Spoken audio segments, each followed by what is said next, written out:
世界上体型最大的3种鸡。第3位，东涛鸡，拥有恐龙腿的另类巨星。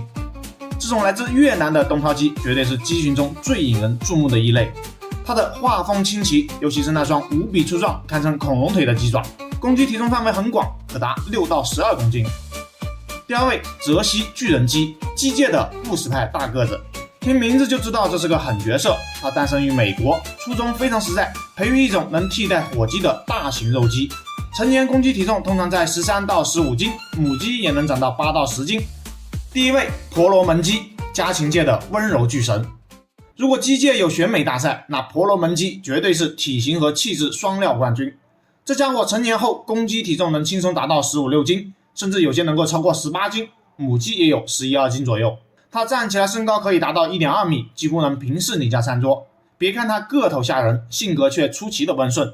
蓬松的羽毛让它像个走动的毛绒玩具，在国外甚至有人把它当宠物养。